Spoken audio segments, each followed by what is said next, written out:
ప్రభువైన యేసు నామంలో, సజీవుడైన యేసు నామంలో మనకందరికి కృపా కనికరము సమాధానము కలుగునుగాక. దేవుడు ఎంతో మంచివాడు, గొప్పవాడు, ప్రేమామయుడు, సర్వశక్తిమంతుడు. మనల్ని ఈ విధంగా ప్రేమించి మరొక జీవితాన్ని, మరొక దినాన్ని మనకు దయచేశాడు. 6వ కీర్తనలో సమాధికి వెళ్ళిన వారు దేవుని గణపరచలేరు, మట్టికి వెళ్ళిన వారు దేవుని స్తుతించలేరు. కానీ దేవుని స్తుతించే అవకాశమును, ఆరాధించే అవకాశమును, ఆయన గొప్ప కార్యములను, మేళ్లను తలపోసుకునే గొప్ప అవకాశాన్ని దేవుడు మనకి ఈ విధంగా దయచేస్తున్నాడు. దేవుని యొక్క మాటలు వినే గొప్ప కృప దేవుడు మనకు దయచేస్తున్నాడు. దేవునికి వందనాలు. 2వ దిన వృత్తాంతముల గ్రంథము 6వ అధ్యాయము. అది ఎంతో చాలా విషయాలు నిండినటువంటి, ఆత్మీయ విషయాలు నిండినటువంటి అధ్యాయము. జీవవాక్కులో వ్రాయబడినటువంటి మాటలు క్రొత్త నిబంధన వెలుగులో ప్రస్తుతం మనం జీవిస్తున్నటువంటి క్రైస్తవ సంఘము యొక్క వెలుగులో ఈ మాటలను మనం చేయబోతున్నాము.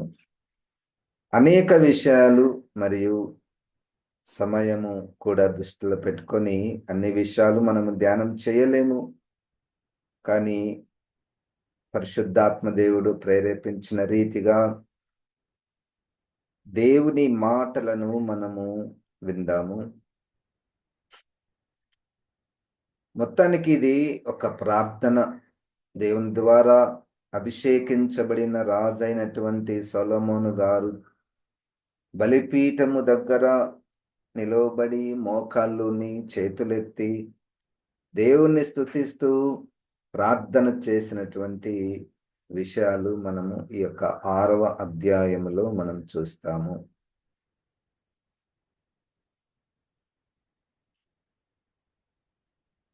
ఇక్కడ దేవాలయము గూర్చినటువంటిది. దేవాలయం కట్టబడింది, అద్భుతంగా కట్టబడింది, దేవుని చిత్తానుసారంగా కట్టబడింది, ఏ కొదువ లేకుండా కట్టబడింది. కట్టబడిన తరువాత ఇక ఏదో లేనట్టు, కోల్పోయినట్టు, ఇక అది లేకపోతే ఈ దేవాలయం అంతా వ్యర్థమే అన్నట్టు బ్రతిమిలాడుకుంటున్నాడు సొలొమోను, వేడుకుంటున్నాడు సొలొమోను గారు, అడుక్కుంటున్నాడు సొలొమోను గారు. ఇప్పుడు ఆయన దృష్టి దేవాలయము మీద కంటే, ఎంత పెద్ద దేవాలయము, ఎంత విలువైనటువంటి దేవాలయము కదండి. కానీ ఇప్పుడు ఆయన దృష్టి అంతా కూడా దేవుని మీద ఉన్నట్టు మనము ఈ వాక్యంలో మనం చూస్తాం. అంటే దేవా, ఇంత పెద్ద ఆలయం కట్టినేమో, మరి దీంట్లో నువ్వు ఉండకపోతే, నీ కన్నులు రేయింబవ్వలు దీని మీద ఉండకపోతే, ఇక్కడ ప్రజలు చేస్తున్నటువంటి ప్రార్థనలు నీకు వినబడకపోతే అంతా వ్యర్థమే అన్నట్టు.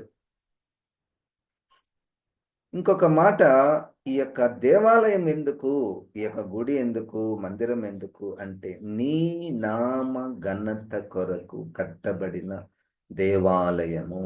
సరే, దేవాలయము, మందిరము, టెంపుల్, యెరూషలేములో ఉన్నటువంటి ఈ యొక్క టెంపుల్ని క్రొత్త నిబంధన ప్రకటన గ్రంథము కానీ ఇతర క్రొత్త నిబంధన భాగాలలో నూతన యెరూషలేము పట్టణములో, నూతన యెరూషలేము పట్టణమే ఒక సంఘము. ఇప్పుడు సంఘము ఎందుకు, గుడి ఎందుకు, దేవుని నామ ఘనత కొరకు. సంఘం ఎందుకు, దేవుని నామ ఘనత కొరకు. ఇప్పుడు ఈ సంఘానికి, ఈ దేవాలయానికి దేవుని యొక్క కన్నులు, దేవుని యొక్క జవాబు, దేవుని యొక్క కృప ఎంత అవసరమో సంఘానికి కూడా అంత అవసరం. మనమందరం సంఘంలో పాలిభాగస్థులము. మనమందరము ఎత్తబడబోయే సంఘములో పాలిభాగస్థులుగా మనము ఉంటున్నాము, పిలువబడుతున్నాము. అయితే ఈ ఈ ఈ సంఘము లో ఉన్నటువంటి ప్రజలు ఏ విధముగా ఉండాలి? సొలొమోను యొక్క దృష్టి అంతా కూడా ఇప్పుడు ప్రజల మీదకి మళ్ళింది. ప్రజల మీదకి మళ్ళింది. అప్పటి వరకు సొలొమోను గారు దేవాలయం కట్టడంలో ఎంత జాగ్రత్తలు, ఎంతమందిని ఆయన పనివారిని పెట్టి ఆహ్, హీరాము దగ్గర నుండి ఎన్నో విషయాలు తెప్పించుకొని, ఎన్నో వస్తువులను తెప్పించుకొని, అద్భుతంగా కట్టబడినటువంటి ఆ దేవాలయము తరువాత తన దృష్టి అంతా దేవాలయంలో నివసించే, దేవాలయమునకొచ్చేటటువంటి ఆ భక్తుల మీద తన దృష్టి ఉన్నది. ఇప్పుడు సంఘం అంటే ఆలయము కాదు. సంఘం అంటే విశ్వాసులు. సంఘం అంటే విశ్వాసులు. ఇప్పుడు వీళ్ళ సంగతి ఏంటి ప్రభువా? వీళ్ళ సంగతి ఏంటి? ఆ ఆ భక్తులు ఆ భక్తులు ఎట్లా ఉండాలి అంటే, దేవుని నామము మహిమపరచబడేంత జీవితము జీవిస్తే ఇంకదే. తర్వాత దినములలో మనం చూస్తాము. తర్వాత దినములలో అనేక సార్లు చరిత్రలో సొలొమోను కట్టినటువంటి దేవాలయం 5 సార్లు పడగొట్టబడింది. ఏంటి దేవుడు, దేవుడు చు చు చెప్పి, వాగ్దానం చేసి, బలపరచి, దేవుడే కట్టించినటువంటి దేవాలయము 5 సార్లు పడగొట్టబడింది. ఆ 5 సార్లు కూడా పడగొట్టిన దేవుడే. అదేంటి దేవుడే పడగొడతాడా తన ఆలయాన్ని? అవును.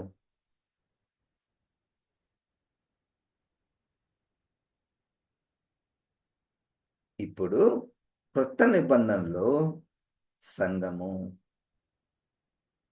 సంఘాన్ని రక్తమిచ్చి కొన్నాడు కదా! అపోస్తల కార్యములు 20:28లో తన రక్తమిచ్చి కొన్నటువంటి సంఘమును మీరు కాయాలి. ఇప్పుడు విశ్వాసుల సంగతి, భక్తుల సంగతి, విశ్వాసుల సంగతి. సరే, చాలా విషయాలున్నాయి. మనమైతే కొన్ని విషయాలను ఎన్నుకొని 26వ అధ్యాయం నుండి కొన్ని విషయాలను మనం ధ్యానం చేద్దాము. ప్రార్థన, ప్రార్థన ఏం ప్రార్థన చేశాడో చూడండి. ఏం ప్రార్థన చేశాడు. It's a time of celebrations కదా! గుడి కట్టిన వెంబడే ఎంత సంతోషంగా ఉంటారు. కానీ ఈ ప్రార్థన వింటేనే చాలా ధైర్యం కావాలనిపించింది ఇటు ప్రార్థన చేయడానికి. సొలొమోను గారు ప్రజల పట్ల, దేవుని పట్ల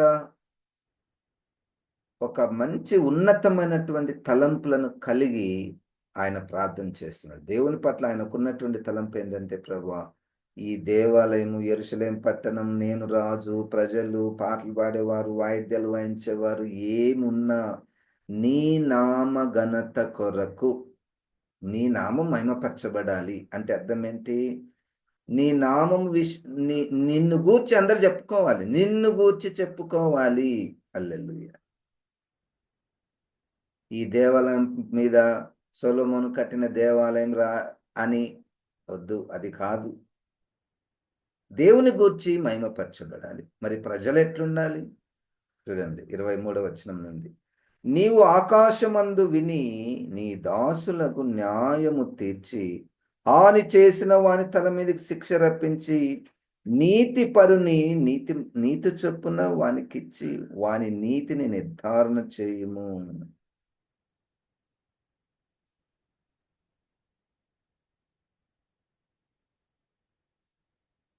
ఆ!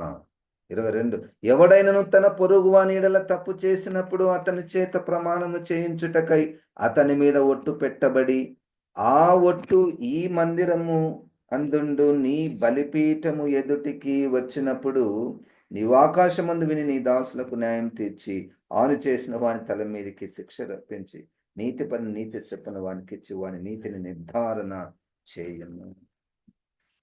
సంఘంలో ఇద్దరు కొట్లాడుకుంటారు. అయితే ఈ సంఘములో ఇద్దరికీ సమస్య వస్తే, దేవా, ఈ సంఘంలో న్యాయము జరగాలి. నీతిమంతుడు విడుదల చేయబడాలి. నీతి చొప్పున తీర్పు తీర్చబడాలి. అన్యాయం చేయువానికి శిక్ష పడాలి. నాకు నీకు గొడవ. ఏం ప్రార్థన చేయాలి? నేను తప్పు చేస్తే ప్రభువా నన్ను శిక్షించు.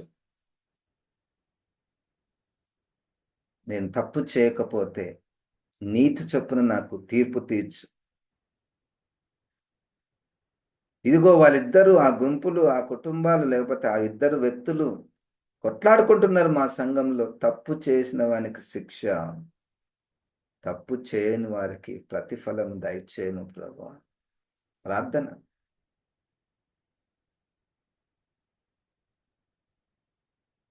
ఇప్పుడు ప్రస్తుతము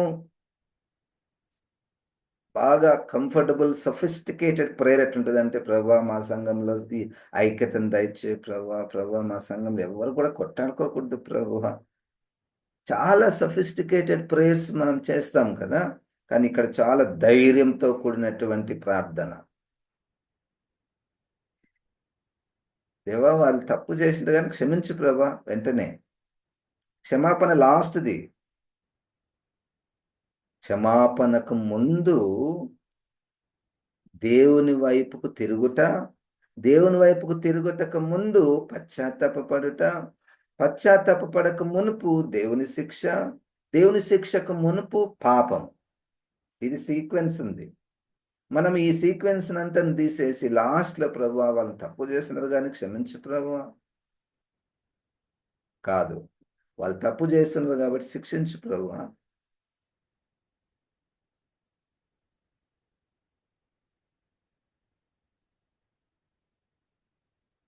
24వ వచనంలో, నీ జనులైన ఇశ్రాయేలీయులు నీ దృష్టి ఎదుట పాపము చేసిన వారై తమ శత్రువుల బలమునకు నిలువలేక పడిపోయినప్పుడు వారు నీ యొద్దకు తిరిగి వచ్చి నీ నామమును ఒప్పుకొని ఈ మందిరమునందు నీ సన్నిధిని ప్రార్థించి విన్నపము చేసిన ఎడల ఆకాశమందును విని నీ జనులైన ఇశ్రాయేలీయులు చేసిన పాపమును క్షమించి వారికిని వారి పితరులకును నీవిచ్చిన దేశమునకు వారిని మరలా రప్పించుదువుగాక.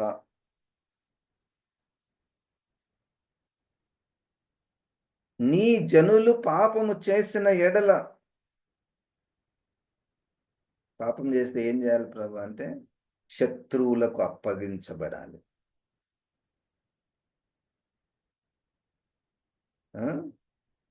తమ శత్రువుల బలమునకు నిలవలేక పడిపోయినప్పుడు, అంటే సొలొమోను గారికి బాగా అర్థమైపోయింది దేవుని యొక్క అఫైర్స్, దేవుని యొక్క పనులు ఏ విధంగా ఉంటాయి. తప్పు చేస్తే న్యాచురల్గా శత్రువుల చేతికి పంపిస్తాడు దేవుడు. పాపము చేస్తే శత్రువులకు అప్పగించుట, ఇది డబల్ పనిష్మెంట్. నేను పాపం చేసి దేవుడే నన్ను శిక్షించింటే బాగుంటుంది, దేవుడే నన్ను శిక్షించు. కానీ దేవుడు అట్లా శిక్షించడం లేదు, శత్రువులకు మనల్ని అప్పగించుట. ప్రార్థన అవమానం కదా, ఎంత అవమానము. కానీ ఆ ప్రార్థనలో పాపము చేసిన ఎడల వారిని శత్రువులకు అప్పగించినప్పుడు వాళ్ళు తిరిగి నీ నామము నాకు ఒప్పుకొని, నీ నామమును ఒప్పుకొని, అప్పుడు అంతకు మునుపు ఆయన నామము ఒప్పుకోవడం లేదు. అందుకనే మనం అంటాం కదా, యేసుక్రీస్తు నందు విశ్వాసం ఉంచి ఆయనను ఒప్పుకొని ఆయనను అంగీకరించి, అంతకుముందు దేవుని నామం అన్నా దేవుడు అన్నా లెక్క లేకుండా జీవిస్తే దేవుడు శత్రువులకు అప్పగించాడు. ఇప్పుడు if they confess your name, your greatness, your holiness, వాళ్ళు ఒప్పుకొని నీ వైపు తిరిగితే, ఒప్పుకున్న తర్వాత ప్రార్థన చేసి విజ్ఞాపనము చేసిన ఎడల ఎడల, విజ్ఞాపన ప్రార్థనలు చేసిన ఎడల, అప్పుడు నువ్వు నీ జనులైన ఇశ్రాయేలును నువ్వు వారి పాపమును క్షమించు. ఒప్పుకోవాలి, ప్రార్థన చేయాలి, తర్వాత క్షమాపణ, తరువాత క్షమాపణ. మన దేవుడిని మనము ఒక కోణంలో మంచివాడు, క్షమించేవాడు, దీర్ఘశాంతం గలవాడు, దయగలవాడు, ఈ మాటలు బాగా మనకు నోటికొచ్చేస్తాయి. మన మన మనసంతా ఆ దేవుని లక్షణాలతో నింపబడి, for everything, for every wrong thing in the church, we want this God to act. Always forgive, forgive, forgive. మనం ఎన్నుకున్నటువంటి దేవుని యొక్క గుణాలు ఎప్పుడు కూడా క్షమించేవాడు, దీర్ఘశాంతం గలవాడు. ఈ రకంగా ప్రజల మీద దేవుడు ఉండాలని మనము కోరు. కానీ సొలొమోను గారికి దేవుని జ్ఞానము కలిగినటువంటి ఆ వ్యక్తి ప్రారంభంలోనే గుడిలో ఉన్నటువంటి భక్తులు పాపము చేసి శత్రువులని వలలో పడి, చాలా మంది మన దగ్గరికి ప్రార్థన చేయమని వస్తుంటారు కదా. ఇదిగో నేను పలానా శత్రువు చేతిలో పడిపోయాను. అది భౌతికంగా కానీ మానసికంగా కానీ కొంతమంది శత్రువుల చేతిలో నలిగిపోతుంటారు. మా కొరకు ప్రార్థన చేయండి సార్. నువ్వు ప్రార్థన చేసుకో, నువ్వు పశ్చాత్తాపపడు, నువ్వు విజ్ఞాపన ప్రార్థన చెయ్యాలి. అదేంటి, మనమేమన్నా మధ్యవర్తులమా? మన ప్రార్థన సెకండరీ, మన ప్రార్థన సెకండరీ. వాళ్ళు ఎవరైతే మేము శత్రువుల చేతిలో ఉన్నామో వాళ్ళు యేసు నామమును ఒప్పుకొని ప్రార్థన చేస్తే, విజ్ఞాపన చేస్తే, సొలొమోను గారైతే మోకాళ్ళు వంగి చేతులెత్తి ఇక్కడ ప్రార్థన చేస్తున్నాడు. అట్టి విధముగా మనం కోరుకోవాలి. వాళ్ళు బాగా అలవాటు చేసిన ప్రజలకు, మీకేమైనా ప్రార్థన మనలు ఉంటే చెప్పండి, చెప్పండి, చెప్పండి, పంపించండి, రాయండి. మనకు కూడా ఒక సాటిస్ఫాక్షన్, ఎన్ని ప్రార్థనలు మేము చేస్తాం, ఎంతమంది కొరకు ప్రార్థన చేస్తాం. కానీ ఈరోజు పాఠం ఏంటంటే, ఆ పంపించే వాళ్ళు, చెప్పేవాళ్ళు కూడా మోకాళ్ళుని పశ్చాత్తాపడి ప్రార్థన చేయాలి అన్న విషయం వారికి తెలియాలి. వాళ్ళ సమస్య కొరకు వాళ్ళు ప్రార్థన చేసుకోవాలి. అదేదో మనమే వాళ్ళు చేయనవసరం లేదు, మేము చేస్తే దేవుడు వింటాడు అన్నట్టుగా మనము చేస్తుంటాం. మనం కూడా ప్రార్థన చేస్తాం, తప్పేం లేదు. మన భారంతో, మన ఆశతో, మన పిల్లల కొరకు, మన సంఘస్థుల కొరకు భారం ఉంటుంది, మనం ప్రార్థన చేస్తాం, తప్పు లేదు. కానీ వాక్య క్రమం ఏంటంటే, వాక్య క్రమం వాళ్ళు ప్రార్థన చేయాలి. మనం ఇట్లా ప్రార్థన చేయాలి ప్రభా, ఫస్ట్ వాళ్ళకు ప్రార్థన చేసే మనస్సును దయచేయి ప్రభా, పశ్చాత్తాప మనస్సును దయచేయండి ప్రభా అని మనం ప్రార్థన చేయగలం. 25వ వచనంలో వారు 26 వచనంలో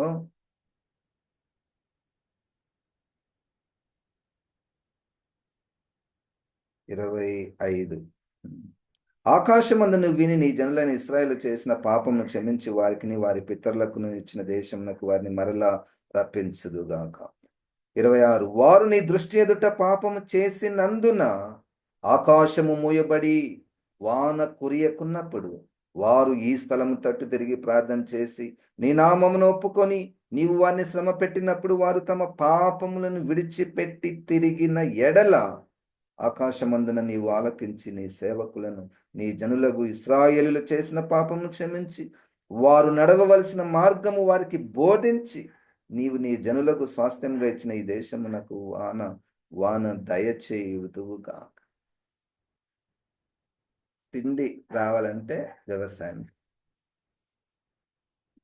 వ్యవసాయం కావాలంటే నీళ్లు కావాలి, నీళ్లు కావాలంటే వర్షం రావాలి. వర్షం బంద్ అయిపోయింది. ఎందుకు? ప్రజలు చేసిన పాపము వలన. ప్రజలు చేసిన పాపం వలన ప్రజలు అల్లాడుతున్నారు. ప్రజలు ఆకలితో అలమటిస్తున్నారు, పంటలు లేక అలమటిస్తున్నారు, సరైన ఇన్కమ్ లేక బాధపడుతున్నారు. అయితే ఏంటి సొల్యూషన్? సొల్యూషన్ ఏంటి? ఈ పని కాదు, ఇంకొక పని చేయమని చెప్దామా? సరే, ఈ వ్యవసాయంలో సరిగ్గా డబ్బులు రావడం లేదు, ఇంకొక వ్యాపారం చేయండి. ఆర్థికంగా మాకు చాలా డబ్బులు ఉన్నాయి సార్ అంటే, సరే ఈ బిజినెస్ స్టార్ట్ చేయండి అని చెప్దామా? సరే ఇంకొకటి చేయండి. నీ లైవ్లీహుడ్ దెబ్బతిన్నది.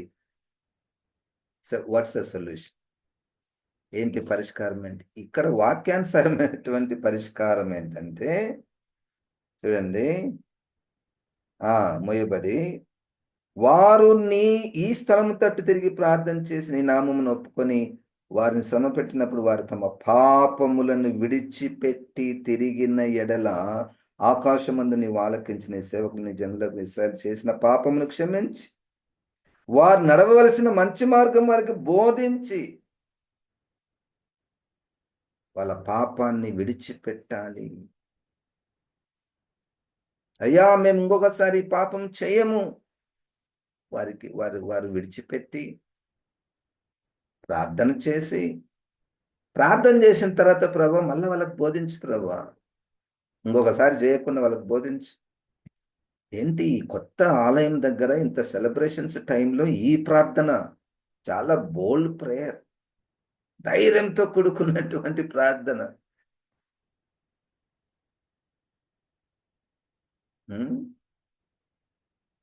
మలాకి గ్రంథంలో మొదటి అధ్యాయంలో